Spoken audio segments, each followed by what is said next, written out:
this half closed. So remember, the sump is only 80% suction and the skimmers are 20. So if we close this to 45, that reduces the pull off the bottom and increases the pull off the top. That's the science behind it. So to backwash, turn this off, fully open the sump, close the skimmer valves, open what we call the backwash valve, and then we turn this to backwash. Once that's turned to backwash, we turn the pump back on. We have to make sure we've got prime before we do a count. For the pool here, we want to be doing 2 to 3 minutes once we're fully primed. So now water's travelling to the bottom of the sand filter, it's lifting all the debris up and it's flushing that down the drain. That's what a backwash does, reverses the flow of water. Never seen it do that ever. No. You know what? That's never been open. It's failed in. Yeah. So is that normally what happens? Yeah. So if you want to reduce the flow with the drain, it's not going through, just do it halfway, and then it won't obviously go out as quick. Yeah. Is that the corner they just going in?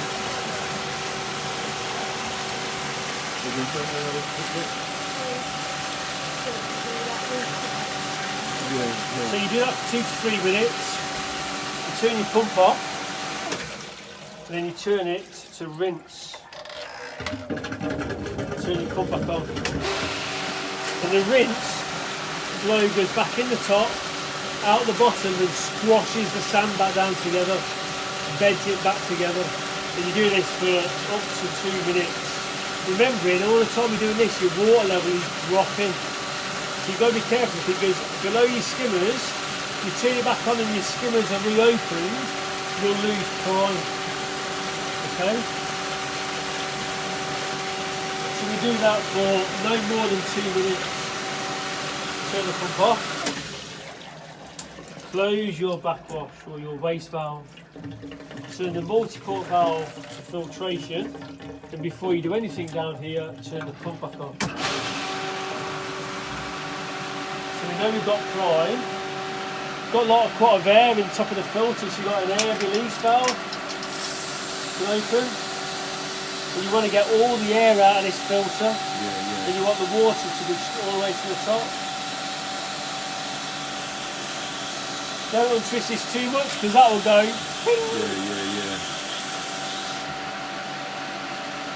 Oh, okay, yeah.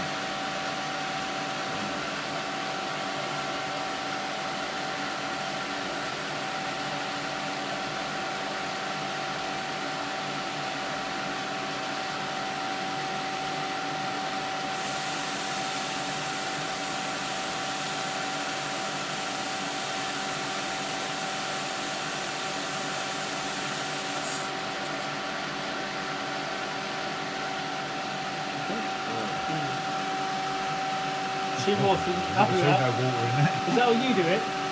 No. That's how you should do it. Right. Two more things to show you. Vacuuming. Oh, so if your water level's high enough now, you'd reopen your skimmers. Half close your sump.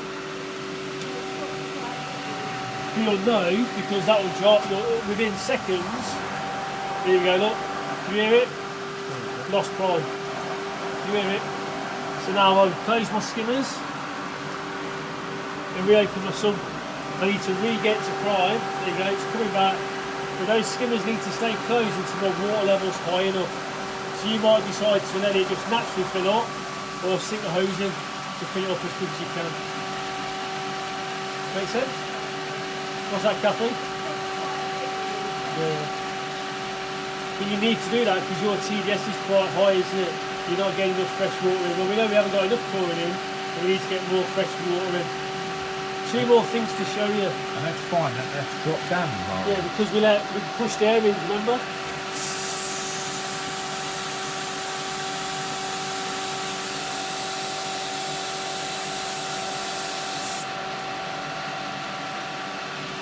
Okay, two more things to show you. So turn the pump off. This is cleaning the chlorine injector once a week. So we turn the pump off. We put this to closed.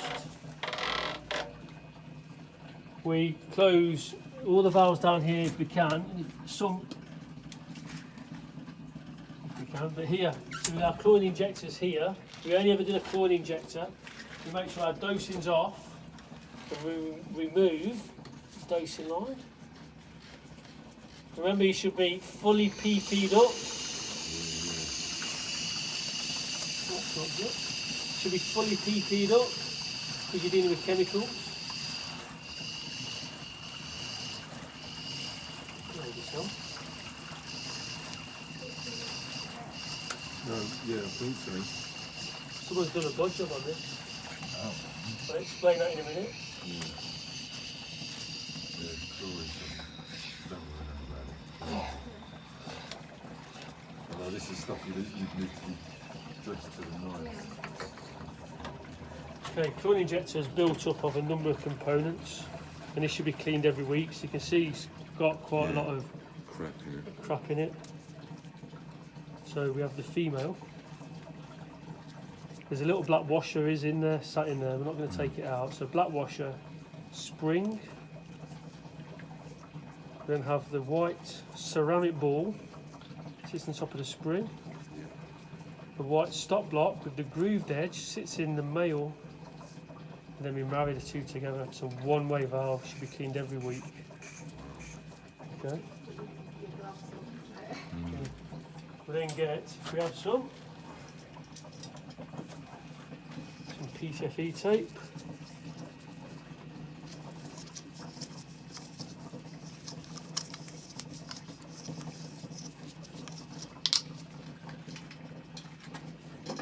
And then screw that back into the injector housing.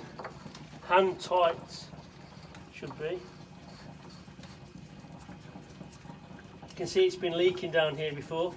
It's not been put on properly. And then here,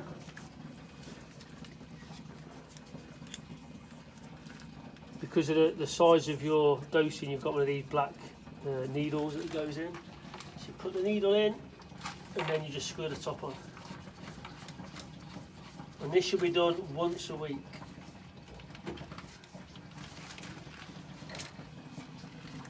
That's that. Once we've done that, we can restart everything up. So, filtration, fully open sump. Oh, blimey. Does it work out? Then we turn it on, and we don't leave until we've regained prime. And we know we can get the prime back on this pretty quick. Let me show you what to do if it doesn't come back. Have you got a bucket somewhere? Oh, see this jug here? Yeah. Just fill that with pool water. So if you're struggling and it doesn't work, just do this.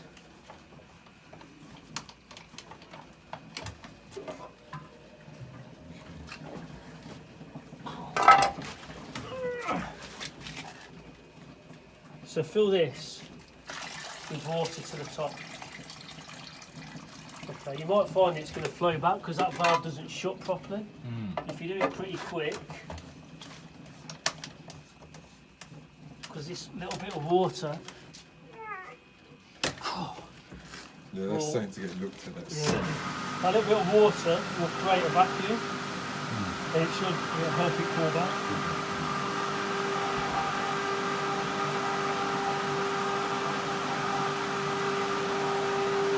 Look, just that little bit of water created a vacuum and it's starting to reprime itself.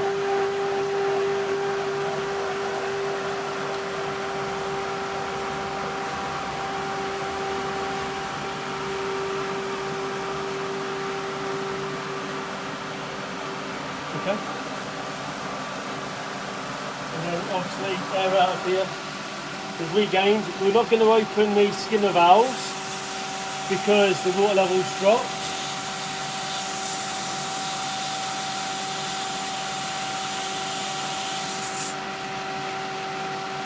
And that's it. Cool. One left thing to show you the vacuum.